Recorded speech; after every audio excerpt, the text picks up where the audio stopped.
Welcome to Bite-Sized Battles. Rutilius Claudius Nematianus made his way from Rome back home to Toulouse in the autumn of the year 417.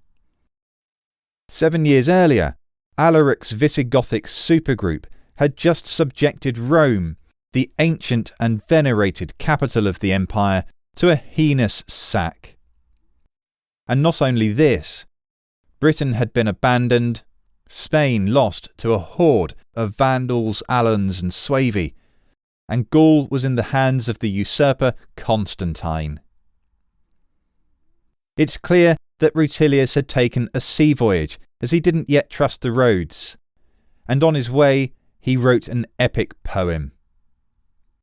For since the Tuscan fields, the Aurelian road, have suffered Gothic raids with sword and fire, since woods have lost their homes, their bridges streams, better to trust with sails the uncertain sea.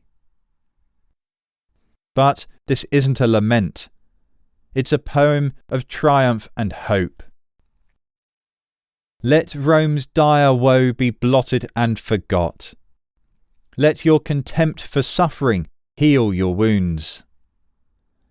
Things that refuse to sink still stronger rise, and higher from the lowest depths rebound. And as the torch reversed new strength attains, you, brighter from your fall, to heaven aspire. What was the source of this extraordinary sense of triumph and hope? The answer is that in just 7 years since the sack of Rome, much of the shattered vase of the Western Roman Empire had been put back together.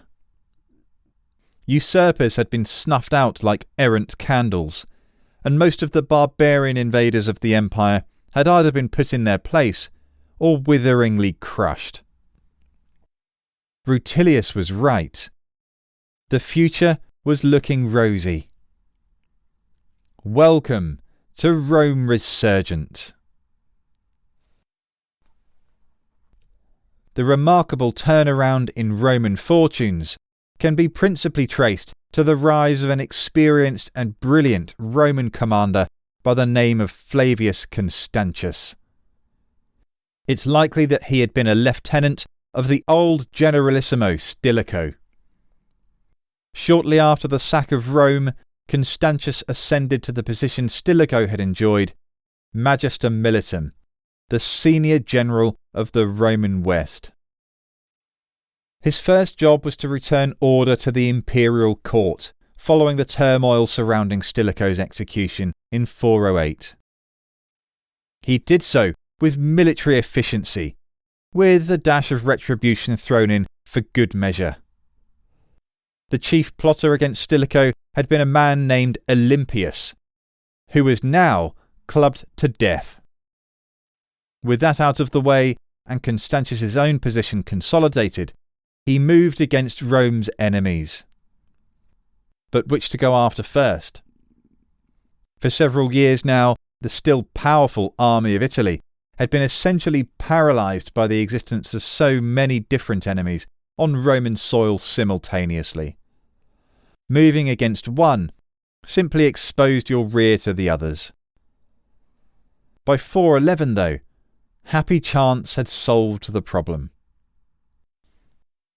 Immediately after Alaric had sacked Rome, he sauntered down the west coast of Italy with his jubilant and booty-heavy Visigoths. He had, of course, originally wanted the West to grant him autonomous lands close to the imperial court at Ravenna. But while that was clearly not going to happen, and simply taking somewhere in Italy would leave them constantly exposed to the Roman army there, he decided that a little relocation was in order. He, his supergroup and all their families would take ship to the rich, fertile and relatively unprotected provinces of North Africa. If he wouldn't be granted good lands of his own, he would take them, where there was less chance of being attacked later. Alaric was a smart man, and the plan may well have worked. Had it done, it would have sounded the death knell of the empire. But a well-timed storm destroyed the fleet Alaric had been gathering in Campania. And even better, from a Roman perspective, a well-timed fever took Alaric's life shortly after. Early in 411, he was buried in the riverbed of the Bucento. So Alaric's brother-in-law Ataulf took over, and with North Africa now out of the question, he moved the Visigoths north into Gaul. Constantius must have been overjoyed. With all of his enemies now concentrated in the west, he could focus his energies and bring Rome's remaining resources to bear without fear of someone else kicking in the back door. So, in 411, first on his list was the pretender Constantine, who had been milling about in Gaul for 4 years.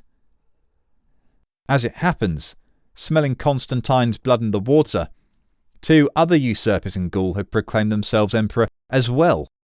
Why not? But all they really achieved was to split the forces available to Constantine, and so, in short, Constantius was able to steamroll each of them in turn.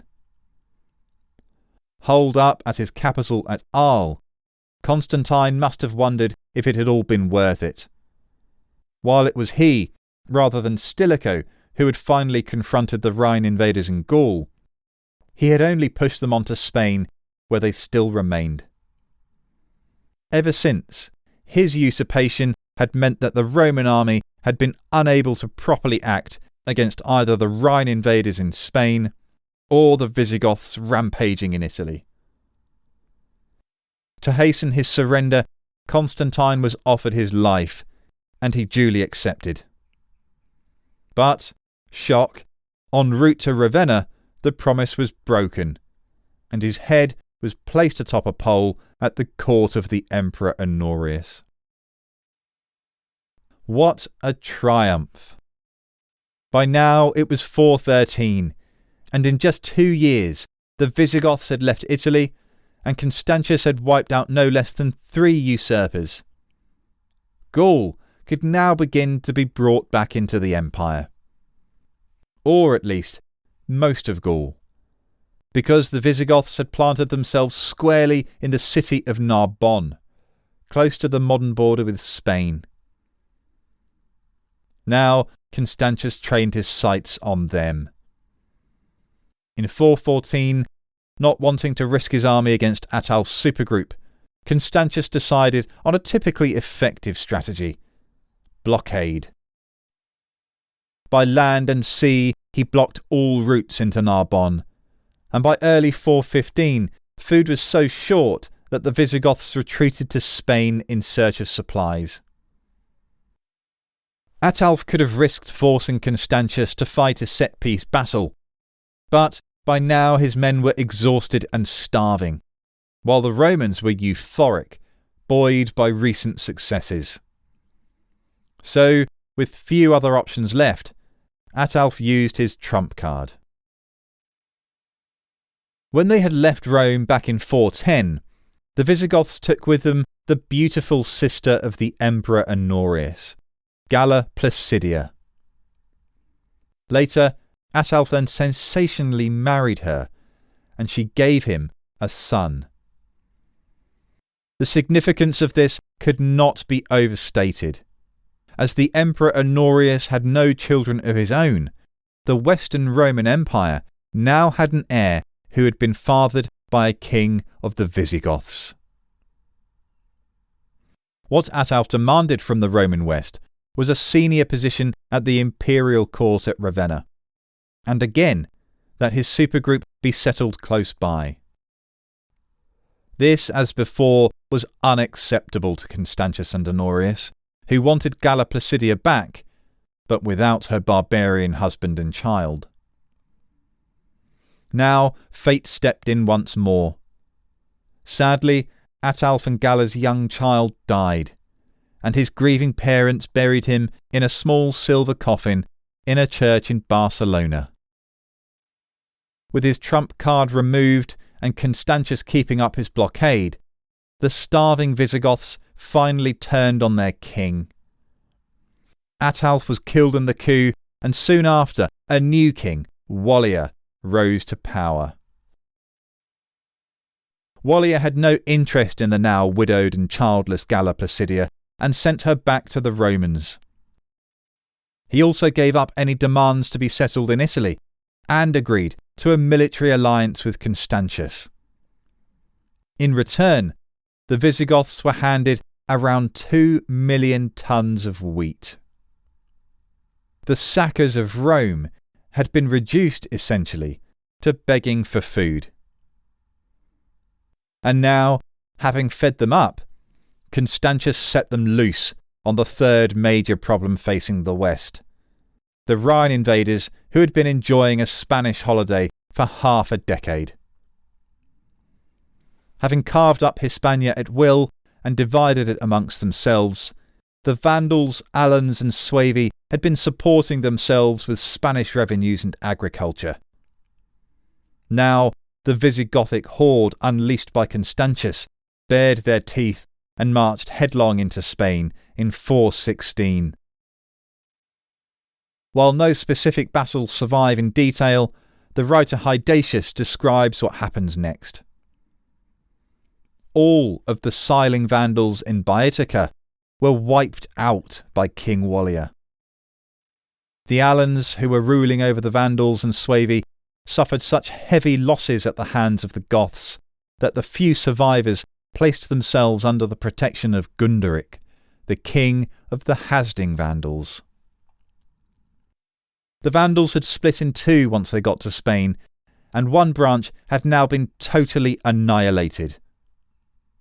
The Alans, who it seems may have previously been the dominant force among the groups, had been so savaged that their remnants had no choice but to join the surviving Vandals and their Suevi allies.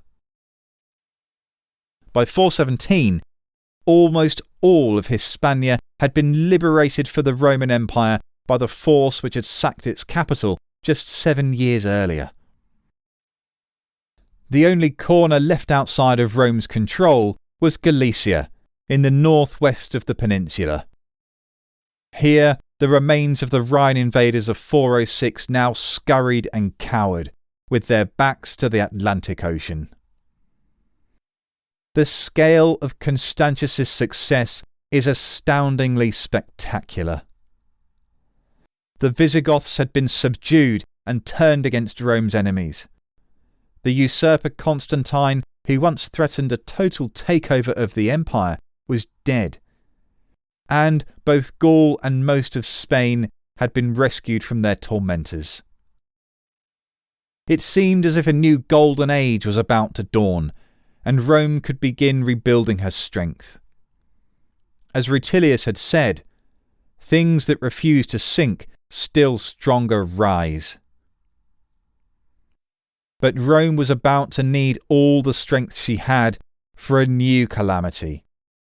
A tsunami which would break over the weakened defences of the empire and threaten to sweep away all that Constantius had achieved. When the Goths had arrived on the Danube in 376, they had brought with them rumours of a storm of heavy fighting north of the Black Sea.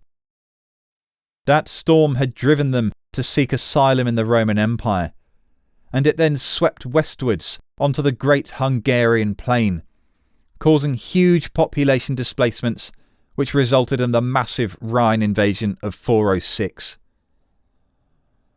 The Romans had heard of the name behind the storm, and had even worked with them in the past. But now they were about to meet the men in anger. For with bow and sword they swarmed into Gaul on horseback, and they were led by the infamous Attila. Attila the Hun. Join us next time to find out how the resurgent strength of the Roman Empire contended with the awesome might of the Huns. As always, thanks for listening. See you then.